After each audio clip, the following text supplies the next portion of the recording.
Welcome back to another episode of the Bird Flock podcast, everyone. Today we got a very, very special guest. If you're watching on YouTube, I'm sure you recognize the face. If you're listening on other platforms, before I say his name, I'm just going to get into a list of some of the accomplishments. 3-time CFL All-Star, 10-time East All-Star, 2-time Most Outstanding Canadian. He's got his jersey retired by the team, 3-time champ, and a CFL Hall of Famer. We got Ben Cahoon today. First off, Ben, thanks for joining me today, and I'm really excited for this episode, man. My pleasure. Good to talk to you. Listen, obviously, I just said, played in Montreal, got your jersey retired. One Most Outstanding Canadian, but I think a lot of people, when they hear your name, they kind of think of like you're from the States and everything. So even me, like today, I was surprised when I was like preparing for this interview and I saw this, that you actually like kind of grew up a little bit sometime in Canada. So kind of being in Canada and seeing the game, how much did that help you kind of coming back over to Canada and playing the CFL and learning and knowing all the rules and stuff like that? Well, I appreciate you bringing this up. My parents, both born and raised in Canada, got married in Canada, started their family in southern Alberta. And I spent my first 8 years in southern Alberta, well, and actually a year and a half in Montreal and Beacons. But so family's Canadian, grandparents, great grandparents, all Canadian. But when I was 8 years old, I moved to the States. My parents moved to the States. So I was raised in the States. So my football perspective was not CFL. It was college football in the States and the NFL. So it was still a big adjustment when I came back up to Canada and had to learn the game. But yeah, I qualified because of those 8 years as a child. I qualified as a non-import, which really allowed me to get my foot in the door, the league, and then. But I was always kind of fighting that stigma because I did grow up for the most part in Utah. Yeah, and then coming to Canada, obviously Montreal, you came in as a first round pick. You ended your career as a Hall of Famer. It's always kind of the dream and the expectation of fans when you get picked so high. So did you feel an added sense of pressure throughout your career to play as highly as you did week in and week out? Because of where I was drafted? Yeah. Uh, no, I did not because of that. I had internal pressure. I was just driven and motivated to try to earn my salary every year and make my parents proud and my wife proud, but put a good product on the field. But no, the difference between a first round pick and a seventh round pick, typically salary wise, is like $5,000 or $10,000. So it's not like, I mean, I know there's the stigma that goes with it, or that's probably not the right word, but just the expectation as a first round pick. But I didn't really, can't say that I ever really thought about that much. Fair enough. I mean, I think most people we talk to, I feel like they kind of add that more pressure because of the when they were drafted. But I like that you had another motive to be successful. And one thing that kind of made you successful and helped you, boost those numbers was throughout your career, you stayed relatively healthy kind of the whole time. Missed a few games here and there, but even up till the end, I think you missed one game in your last year. What helped you kind of stay on the field week in and week out? Good question. I'm feeling it now. I mean, I still feel specific hits. I mean, there was one hit I took my last year that I still need to go see a chiropractor regularly. And it's Wes Lysack. I owe him for that one. But I was very fortunate to stay relatively healthy. It was like 7 or 8 years into my career before I missed a game. I maybe should have missed a game or two before that, where I just tried to grit it out and get shot up before a game, and I did take some lidocaine or some cortisol or cortisone shots many times before games just to get back in there. I was just, and it goes back to your last question. I was just driven to get out there and do my best and play. And I was scared to death every single year, every single week, because there were guys that frankly were better than me, breathing down my neck trying to take my job. So I'm like, I'm not gonna, if I can walk, I'm gonna get out there and give it my best shot. And I just didn't want to give anybody else an opportunity to prove himself. I mean, you definitely did that well because at the time you retired, you had a bunch of records.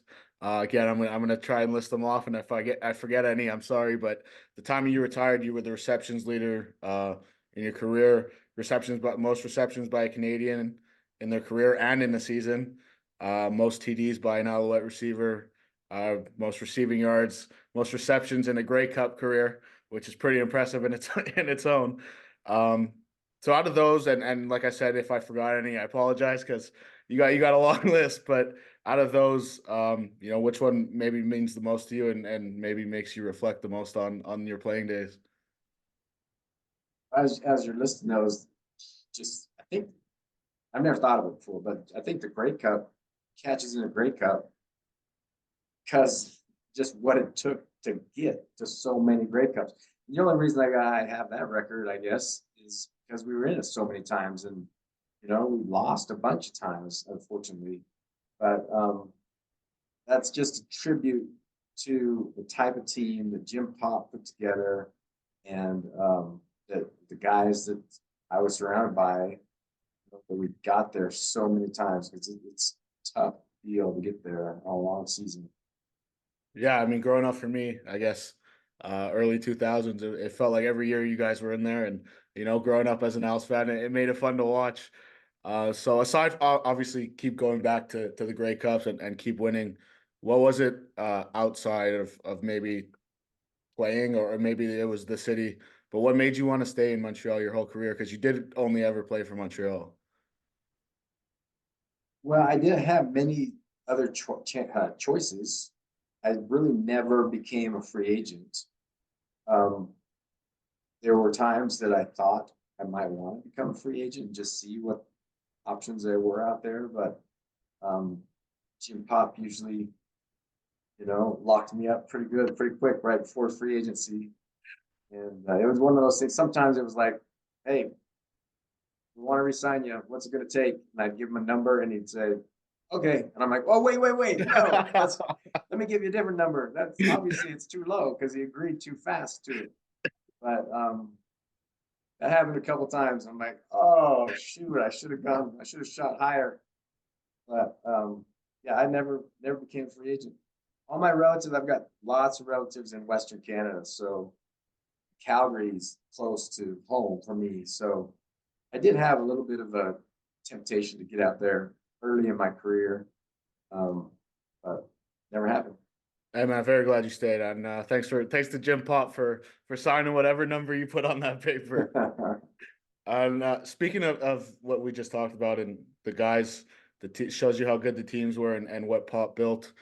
Uh, every year it seemed like that receiving room was probably the best in the CFL, and there was guys coming up no matter what. Uh, throughout your whole career, it was like guys that I remember watching play. It was like Jermaine Copeland and stuff like that early on in my football fandom. But Kerry Watkins, just to name a few. But what made that room so special and the turnover every year that it just no one missed a beat and you guys were still special year in and year out? I get Jim Pop deserves a credit. He's the one that's out there finding talent. And there was turnover, but there were 2 or 3 or 4 year pops at a time where he had the same group. There's Kerry Watkins was in Montreal for a long time. I was Copeland was there for a while. S.J. Green was there for a while.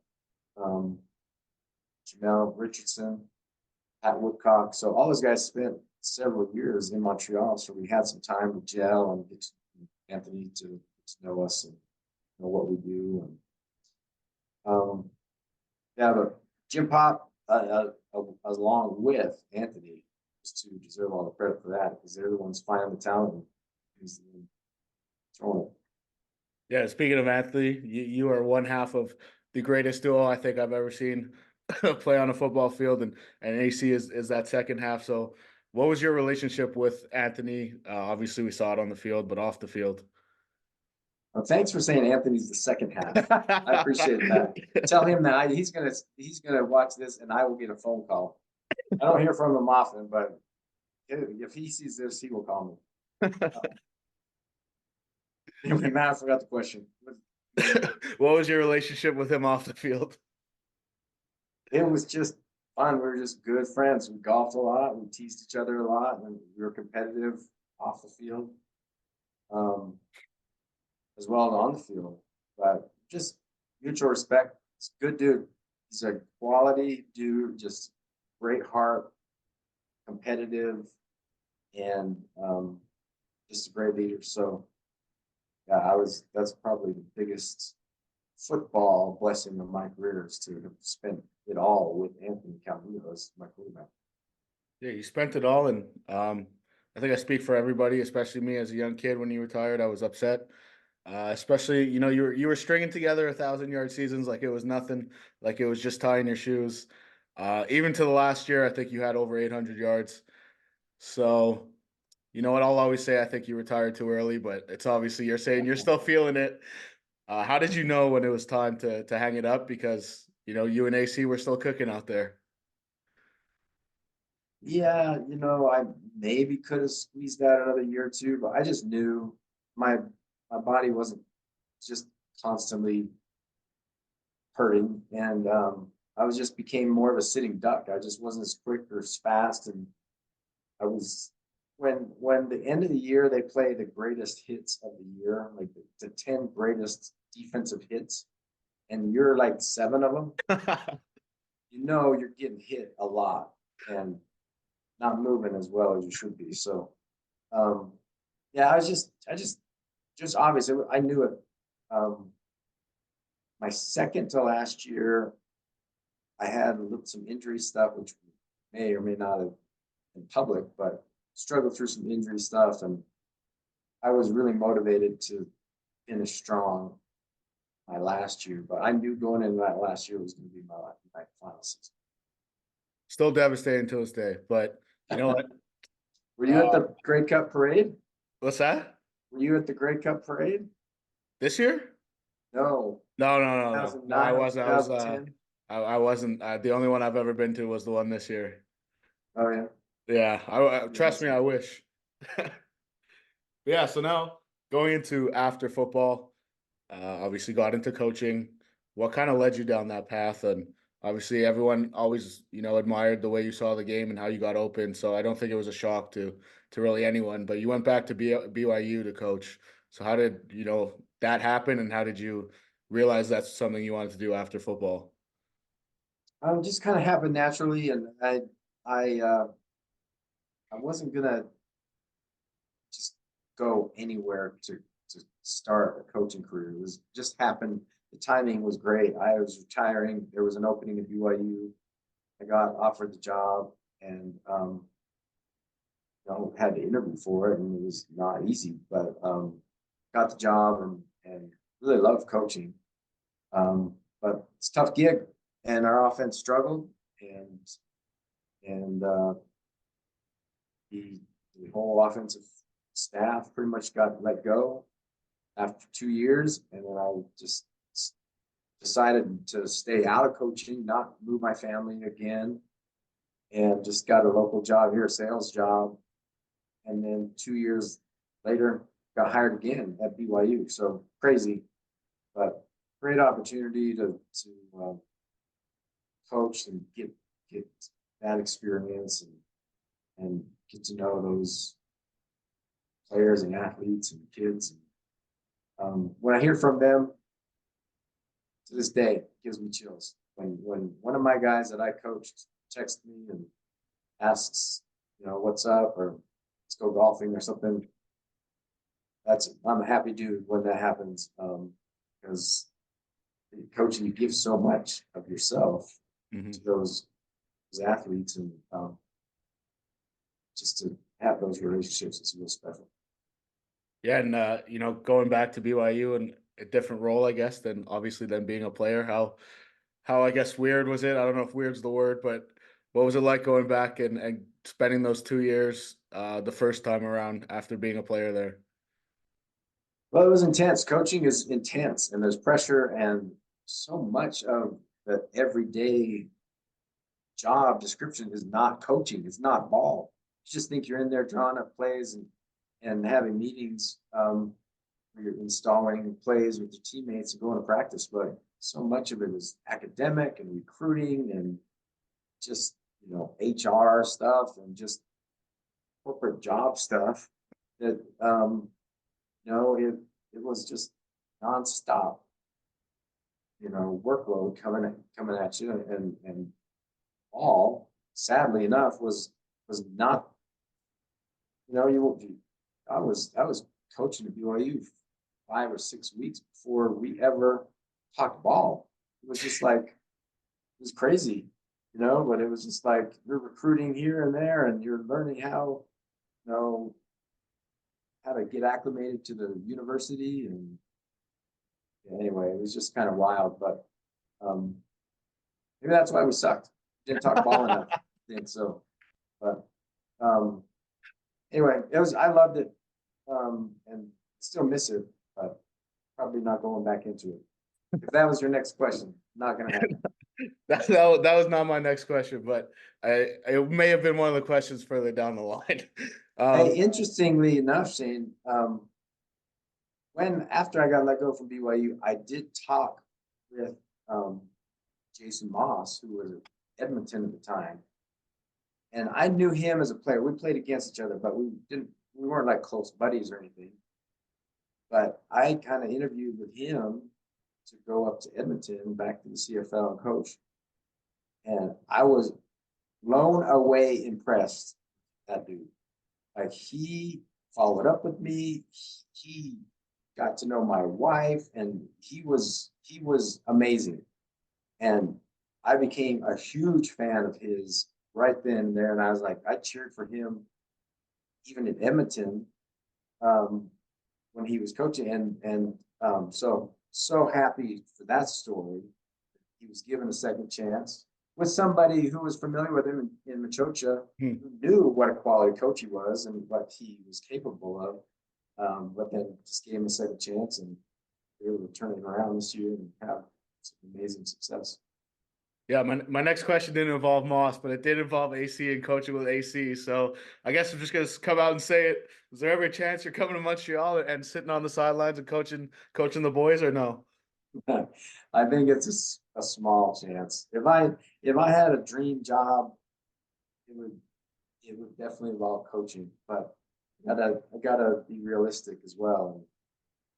I got bills to pay, and I can't be traipsing all over the world just because I want to be a coach. So You know what? I'm sure every Montreal fan would love to have you. I know that doesn't pay the bills, but you know what? Maybe we start a GoFundMe and we get you out here to Montreal to coach on the sidelines.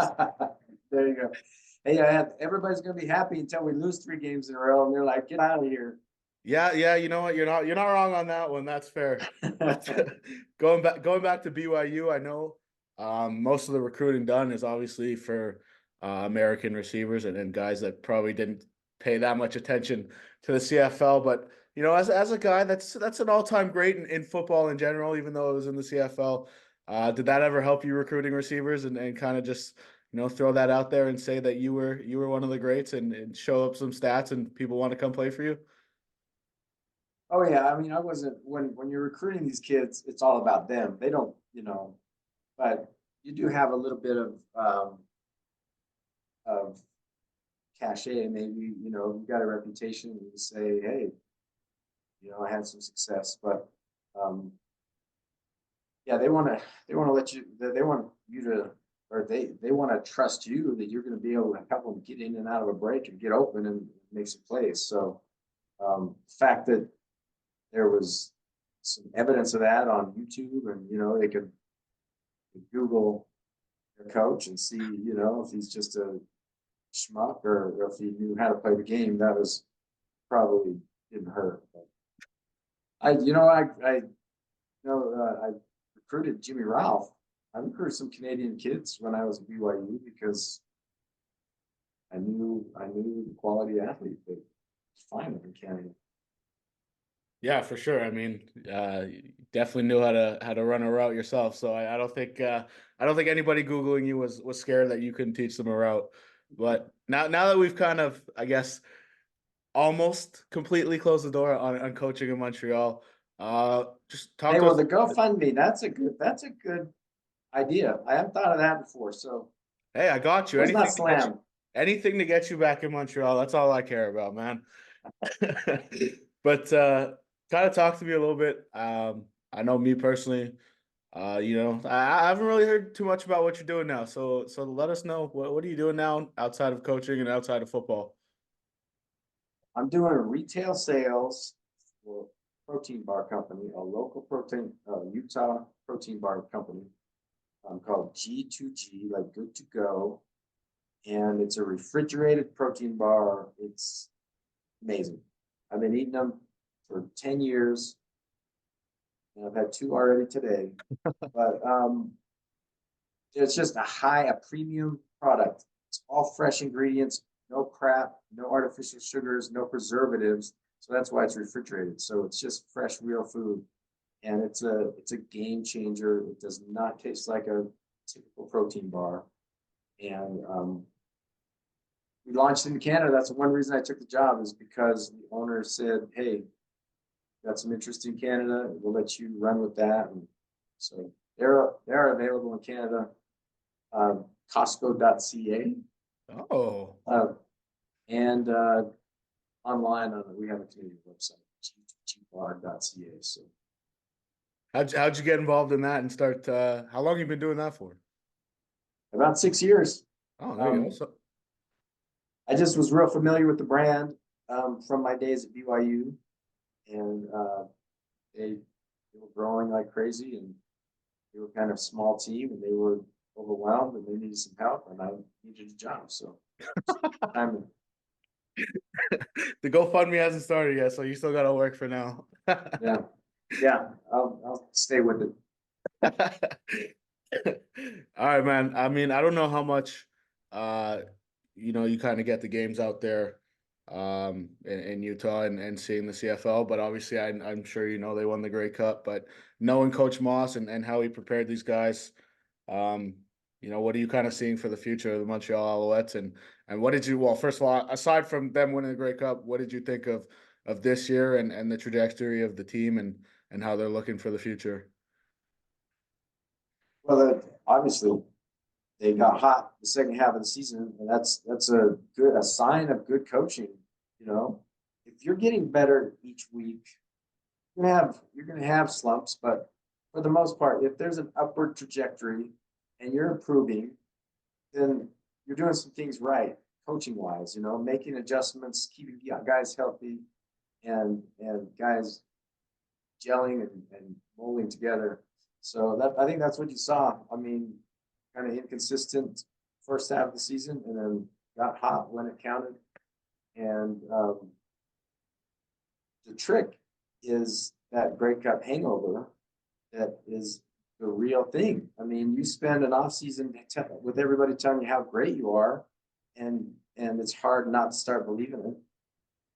So the key is do what got you there, stay hungry, and work your tail off, because the other 8 teams in the league, they're doing that because they're pissed and they're hungry, So that's the hard thing, especially when everybody goes home and there's not a lot of guys in town and there's not a lot of coaching um, uh, touches during the off season. So you're just relying on guys to just be self-motivated. And we had that for the several years that I was there. We had guys that were professional, took it seriously, and worked out in the off season. So if you have that kind of quality character on the team, then you'll be fine. But as soon as you start thinking that you're great and it's going to happen again, because most of your team's together, and ripe for failure. Yeah, and we had Scott Fleury on, I think it was last week. We talked to him a little bit about Calvillo coaching now, and he kind of said he wasn't really surprised that that's the route he went after football. But everyone kind of like touches on it and says, lived in Montreal, he played for Montreal for so long that it was kind of seamless and it was easy for him to get into coaching and stuff like that. But how important is it for hits like their quarterback and their offense to actually have a guy that did play in the pressure of Montreal and did go to all those great cups? How easy is it actually to learn from him in that type of setting? Well, he's a great coach. He has tons of credibility right off the bat, right? He's as good as anybody who's ever played the position. And so he's going to captivate the room and keep their attention. He's also got Jason Moss too, who's right there with him. So they got to trust him, know that they're going to come up with a plan that's going to work. It's going to be tailored to the strengths of individual skill positions, and that's huge in a locker room.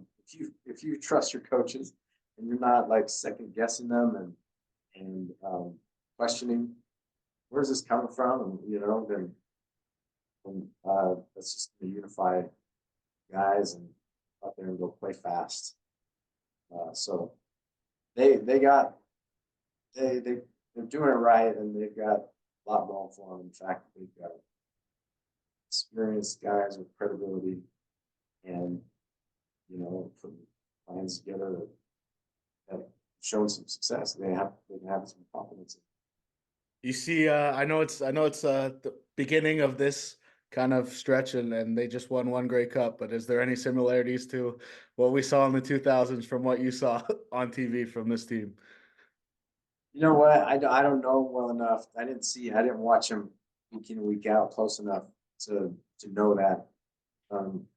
But it is going to depend on their attitude more than anything, and their drive and their hunger for to repeat.